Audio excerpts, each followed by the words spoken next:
आनन्दमानन्दकरं प्रसन्नं ज्ञानस्वरूपं निजबोधरूपं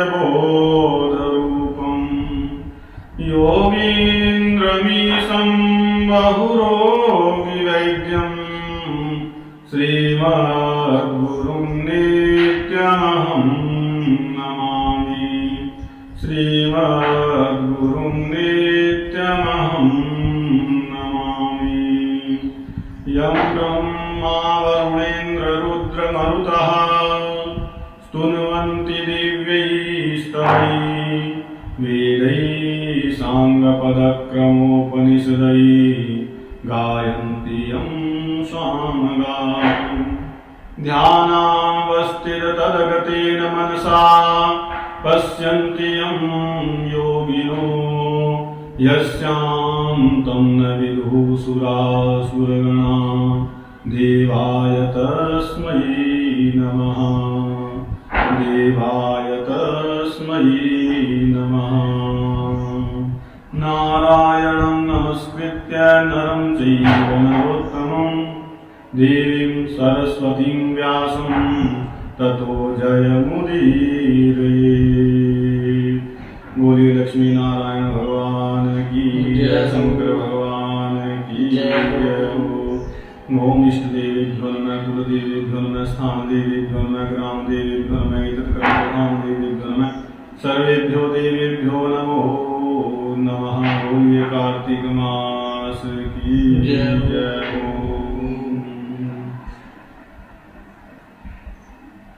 आज 12वें अध्याय की कथा है। बहुत ही धर्म युक्त शासन कर रहे थे जालंधर जी। सब कुछ बड़े अच्छे से चल रहा था। लीला है भगवान की कि नारद जी आए तो अब कुछ परिवर्तन होना है।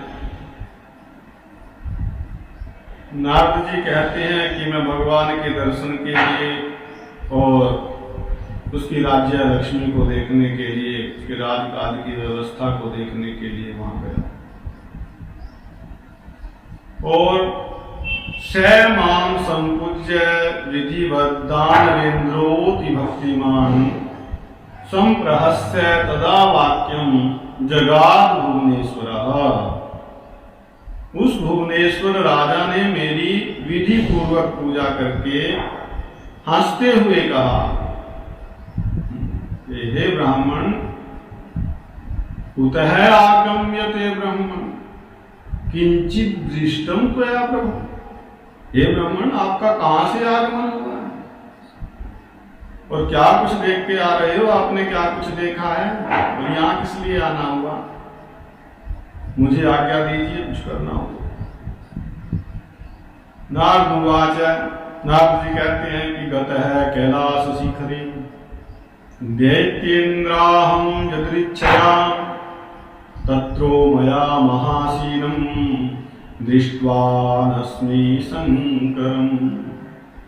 ये दैत्येंद्र, मैं अपनी इच्छा से कैलाश पर्वत पर गया था और वहां मैंने पार्वती सहित बैठे हुए शंकर जी को देखा। योजनायुत विस्तीर्णे कल्प वृक्ष महावने कामधेनु सताकीर्णे चिंतामणि सुदीपिते। कैसी कैलाश की शोभा। नारद जी कहते हैं कि कैलाश जो है 10,000 योजन चौड़ा है, 40,000 किलोमीटर चौड़ा। और कल्प वृक्षों का उसमें बहुत बड़ा वन है। एक कल्प वृक्ष नहीं है, अनेकों कल्प वृक्ष लगे। कल्प वृक्ष वह है जिसके नीचे खड़ा होकर के मनुष्य जो मांग ले, जो इच्छा करे वही पूरी हो जाए। तो ऐसे अनेकों वृक्ष जो हैं कैलाश पर्वत पर है। और कामधेनु ऐसी गाय जिससे जो मांगो वो दे दे। जितना मांगो। बताया वैसी गायें भी, कामधेनु गायें भी वहां पर अनेकों हैं, सैकड़ों कामधेनुओं से भरा हो। और चिंतामणि सुदीपिते, अनेक चिंतामणियों से प्रकाशवान भरा, ऐसा सुंदर कैलाश। तो तद दृष्ट्वा महदाश्चर्यं वितर्को मे भवत्तदा वापीदृशी भवेत् त्रिलोक्यां वा न वेति च। तो उसे उस बड़े आश्चर्य को देख करके मेरे मन में बड़ा वितर्क हुआ कि त्रिलोकी में कहीं ऐसी समृद्धि और भी है या नहीं, यही सबसे समृद्ध है या कहीं और भी है। तब जो है तदा तवापि दैत्येन्द्र समृद्धि ही संस्मृता मया। तो हे दैत्येन्द्र, फिर मैंने आपकी संपत्ति का स्मरण किया और तद विलोकन कामोहम त्वत्सानिध्यम आगता, और उसको देखने की इच्छा से मैं आपके समीप आया हूँ। आपकी भी वैसी ही संपत्ति है कि नहीं, राज्य लक्ष्मी वैसी है, आपका वैभव किस प्रकार का है, शंकर जी जैसा है या नहीं। तो फिर क्या देखा, त्वत्समृद्धि विमां पश्यन् स्त्री रतन रहितां ध्रुवं तर्कयामि शिवादन्य त्रिलोक्यां न समृद्धिमान। के स्त्री रत्न जो है उससे रहित तुम्हारी समृद्धि को मैंने देखा और मैं सोचता हूं वास्तव में शिव के समान त्रिलोकी में कोई समृद्धिशाली नहीं है। ठीक है, आपके पास बहुत कुछ है, लेकिन वास्तव में तो जो समृद्धि है वो बस भगवान शिव की है। कहा कि यद्यपि त्वत्समृद्धि मिमान अप्सरो नागकन्याद्या यद्यपि त्वद्गृहे स्थिताः तथापि तान पार्वत्या रूपेण सदृशा ध्रुवम्। आगे राजन, यद्यपि अप्सराएं और नाग कन्याएं आदि तुम्हारे घर में स्थित हैं, बड़ी बड़ी सुंदरियां हैं, लेकिन फिर भी वो जो है पार्वती जी के समान नहीं है, पार्वती के समान नहीं। अब पार्वती जी का कैसा सौंदर्य, कहा कि यस्या लावण्य जलधौ निमग्नश्चतुराननः स्ववीर्यम् उचत पूर्वं तथा कान्योपमीयते। ऐसा विलक्षण है प्रतिम और सौंदर्य ऐसा कि जिसमें ब्रह्मा जी ने भी अपना तेज स्खलित कर दिया। पार्वती को देख करके ब्रह्मा जी काम के वश में हो गए थे। बड़ा अच्छा प्रसंग है कि तभी भगवान शंकर ने ब्रह्मा जी का भी एक जो है सिर काट दिया था। जो ब्रह्मा जी सारी सृष्टि की पिता, सृष्टि को रचने वाले हैं, वो भी जिसको देख करके मोहित हो गए, काम पीड़ित हो गए। तो उसके लिए, उस स्त्री के लिए क्या उपमा दी जाए कि तपस्वी जो स्वयं भगवान शिव हैं, वो भी एक समय मछली का रूप धारण करने वाली उन पार्वती द्वारा अपनी लीला से सौंदर्य रूपी वन में घुमाए गए थे।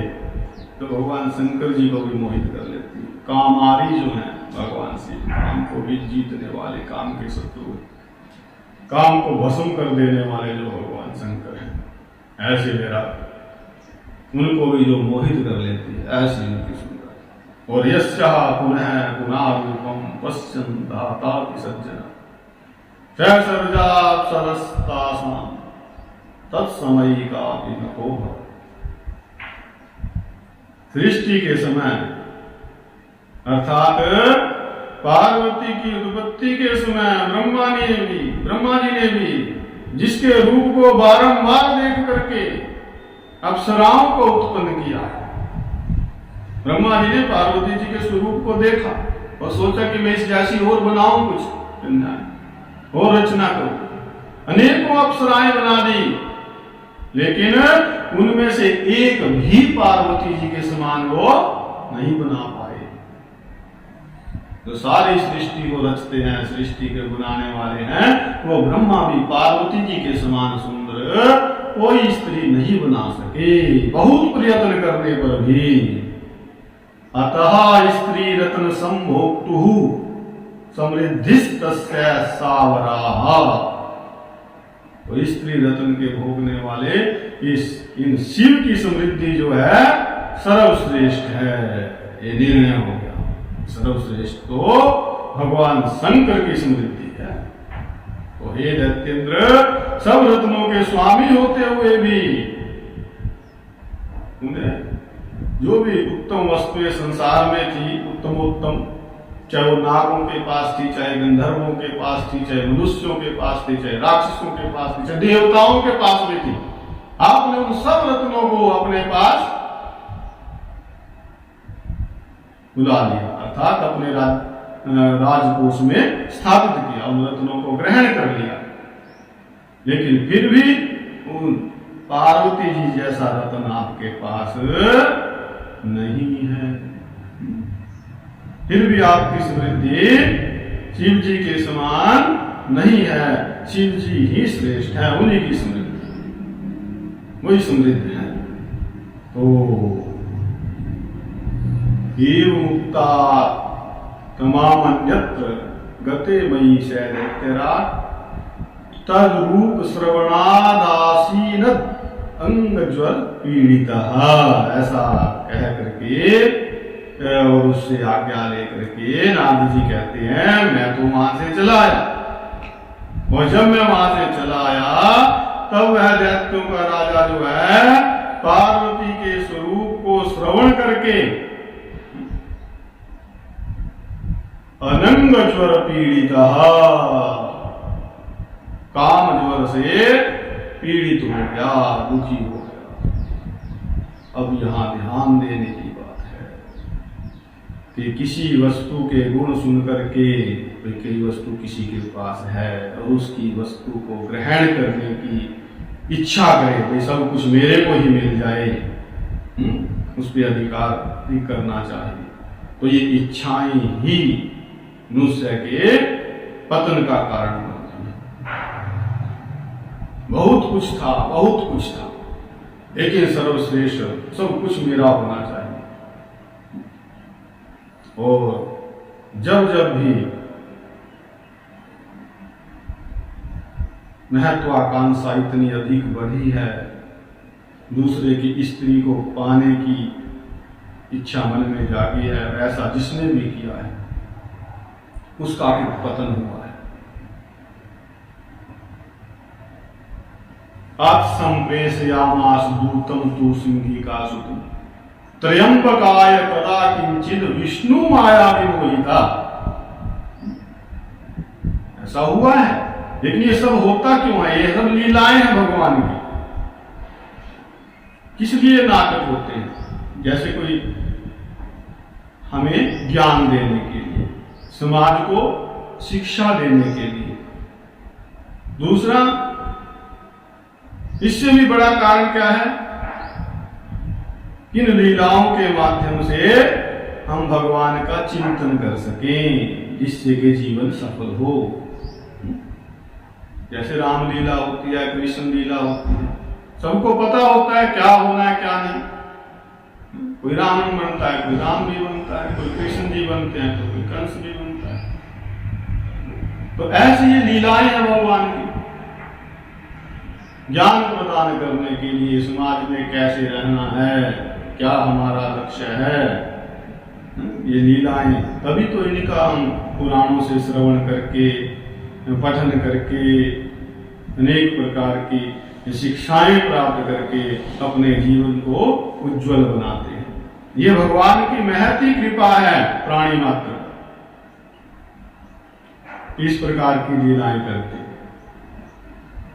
और जब तक हम इन पुराणों की कथाओं का श्रवण करते हैं, चिंतन करते हैं, तो हमारा जो मन है वो भगवान में, उनके रूप में लगा रहता है। ये भक्ति है, रूप ध्यान होता रहता है भगवान का। और ये भक्ति है एक प्रकार की, नवधा भक्ति है, उसमें से एक ये भी है।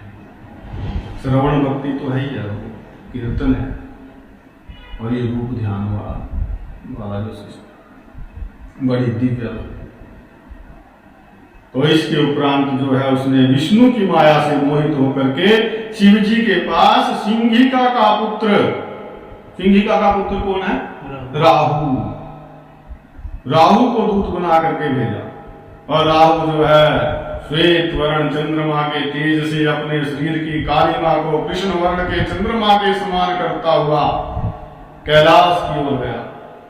कैलाश पर पहुंच गया, जाकर के नंदी जी से मिला, कहा कि भगवान शंकर से मिलना है।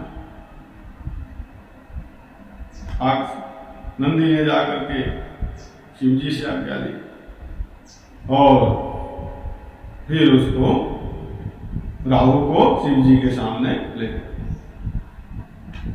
अब शिव जी की भौं के संकेत से प्रेरित होकर के भगवान शंकर ने कहा, बोले नहीं शंकर, सिर्फ इशारा किया, बोल, लिखा है ना कि त्र्यंबक भ्रू लता संज्ञा प्रेरितो। भगवान शंकर जी की भ्रुकुटी के संकेत से प्रेरित होकर के वो राहु अयम ब्रवीत, ये वाक्य बोला। वाक्यम अयम ब्रवीत, क्या बोला कि हे वृक्ष ध्वज, देवता और सर्पों द्वारा सेवन योग्य है, और तीनों लोकों के जो स्वामी हैं और सभी रत्नों के ईश्वर हैं, उन जलंधर की आप आज्ञा सुनो। अब आज्ञा देखो कैसे सुना, क्या आज्ञा दिया जलंधर कि शमशान के वासी, सदा हड्डियों का भार उठाने वाले और दिगंबर अर्थात नंगे रहने वाले जो तुम हो, ऐसे तुमको हेमवती अर्थात हिमाचल की पुत्री स्त्री रूप में प्राप्त होना ठीक नहीं है, वो आपके योग्य नहीं है। मेरे स्वामी ने कहा है, जलंधर ने कहा है, क्या कहा है जलंधर ने, कि मैं रत्नों का स्वामी हूं, और वह स्त्री जो है अर्थात पार्वती जी, वो स्त्रियों में रत्न है, इसलिए मेरे ही योग्य है, और भीख मांग के खाने वाले तुम्हारे लिए ये ठीक नहीं है, ये तुम्हारे योग्य नहीं है। रत्नों का स्वामी तो मैं हूं, ये दिव्य रत्न तो मेरे पास होना चाहिए। इस प्रकार की बातें। अब भगवान शंकर वैसे शांत रहते हैं, किसी से कोई ज्यादा लेन देन नहीं, भजन में ही रहते हैं, लेकिन भाग गया सुननी थी। अब राहु ये सब कह ही रहा था कि उसी समय जो है क्या हुआ, शिव जी की भौहों के मध्य से, भ्रुकुटियों के मध्य से, बीच से भयानक और तीव्र वज्र के शब्द के समान शब्द वाला एक भयंकर पुरुष जो है प्रकट हो गया। कैसा था वो? सिंहास्य प्रचल जिह्वा सैज्वाल नयनो महान ऊर्ध्व केशः शुष्क तनुर नृसिंह इव चापरः। सिंह के समान उसका मुख था, और चलायमान जीभ लपालप कर रही थी जीभ, और नेत्र ऐसा कि ज्वालाएं जिसमें से निकल रही थी, और ऊपर को उठे हुए उसके केश, सूखा हुआ शरीर। ऐसा वो पुरुष जो है दूसरे नृसिंह के समान प्रकट होता था, जैसे भगवान नृसिंह ने अवतार लिया था, ऐसा दिखाई देता था। और धृत्वा खादितुम आरब्ध तावत् रुद्रेण वारितम्, अपने को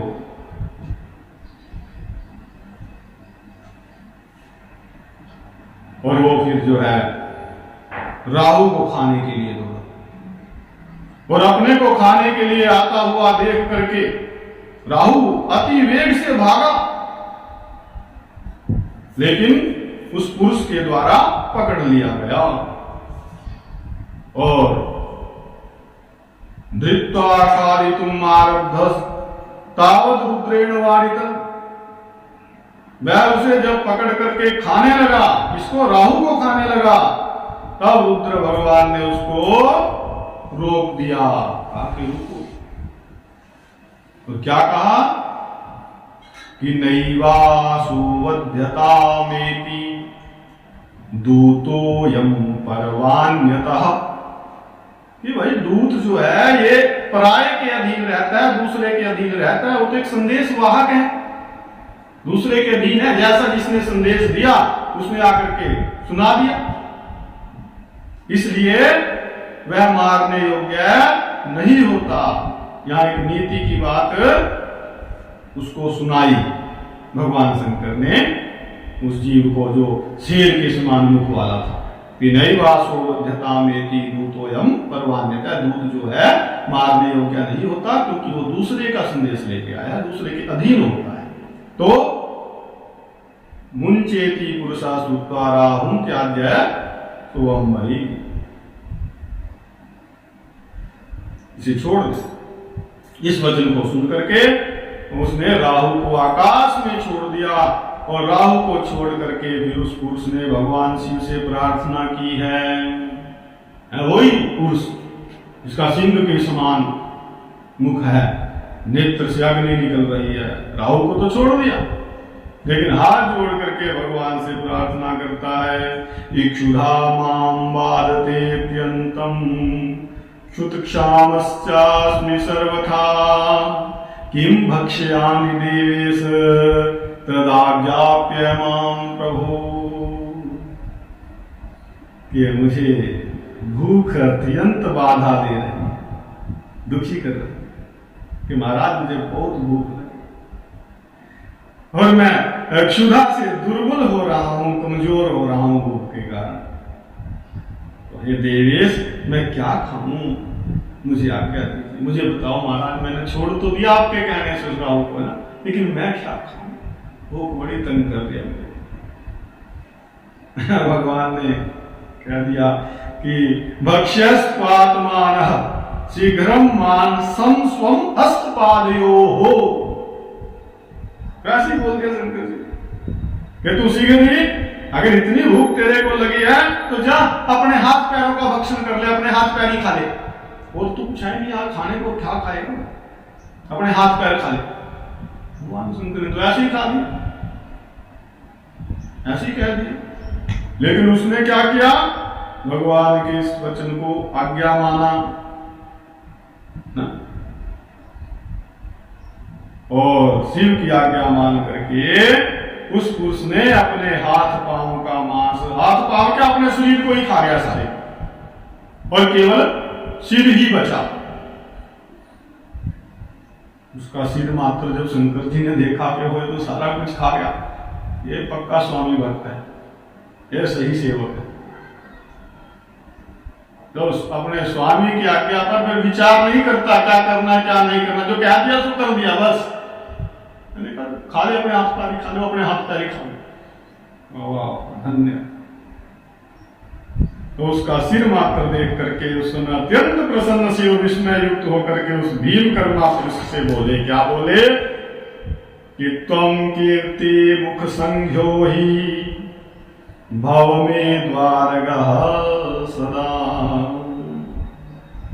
शुरू बोले कि हे कीर्ति मुख, अब तुम्हारे मुख की ही कीर्ति है और तू सदा मेरे द्वार पर स्थित है। उसका नामकरण कर दिया कीर्ति मुख और अपने द्वार पर स्थित कर दिया।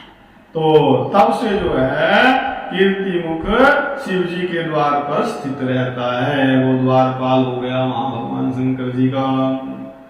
तो इस प्रकार शिव जी का गण हो गया। और कहते हैं, यहां लिखा है कि जो पहले कीर्ति मुख का पूजन नहीं करते, अर्थात भगवान शंकर की पूजा से पहले उनके गणों का पूजन किया जाता है। गणेश, अंबिका, नंदीश्वर जी, वीरभद्र जी, स्वामी कार्तिक जी, कुबेर जी, कीर्ति मुख जी, अनंत जी है, घना सुबंध का सुर इत्यादि। तो उनमें कीर्ति मुख का पूजन आया। जो उन गणों में कीर्ति मुख का पूजन नहीं करते हैं भगवान की पूजा से पहले, तो उसको उस पूजा का फल नहीं मिलता, उनकी पूजा वृथा हो जाती है। अब नहीं ज्यादा चिंता ना करना, भाई हम तो शंकर जी की पूजा करते हैं रोज, हम कीर्ति मुख की नहीं करते तो फल मिलेगा। करनी चाहिए जरूर, चाहे कितनी ही करे, नाम मात्र ले ले, उस अक्षत जो भी है लेकर के उनका नाम लेके शंकर जी के आगे ही छोड़। वैसे अगर पूरे विधान से हो बड़ी अच्छी बात है, नहीं तो चावल फूल लिए और चढ़ा दिए उनका नाम ले लेकर गणों का, नहीं तो नमः नमः नमस्कार भी गणों को कर लिया तो भी पूजा, नमस्कार से तो पूजा होगी। तो भगवान शंकर से पहले उनके गणों का भी पूजन करना चाहिए, और उसमें कीर्ति मुख का यहाँ विशेष बता दिया। तो उस पुरुष से छूटा हुआ वो राहु, अब राहु को छोड़ दिया था जब उसने आकाश में ही, तो जाकर के बर्बर स्थल में गिर गया, और तब से उस राहु का एक नाम और हो गया बर्बर। ठीक है जी। इसके बाद जो है तो अपने आप को जीवित देख करके हाँ बच गया, चलो ठीक हूं, उठा और भाग करके डरा सहमा हुआ कौन, राहु, और जलंधर के पास पहुंचा। भाई शंकर जी का ये मेरे साथ वहां बनी, मैं आपका संदेश लेकर तो गया था महाराज जी, लेकिन वहां मेरे साथ ऐसी बनी। वहां की कहानी कहने के लिए जलंधर की शरण में गया। अब राहु क्या कुछ वहां बताता है और जलंधर की क्या प्रतिक्रिया होती है उसके बाद, ये जो है कल 13वें अध्याय का विषय होगा। आज यहीं पर 12वें अध्याय को विश्राम देते हैं। बोलिए कार्तिक मास की जय हो, शंकर भगवान की जय हो, नारायण भगवान की जय हो, बोले सभी देवी देवताओं की जय हो, सभी सिद्धों की जय हो, सभी संतों की जय हो, सभी भक्तों की जय हो, सभी ब्राह्मणों की जय हो, सभी कथा सुनने वालों की जय हो। बोलिए अपने अपने गुरु महाराज की धर्म की जय हो।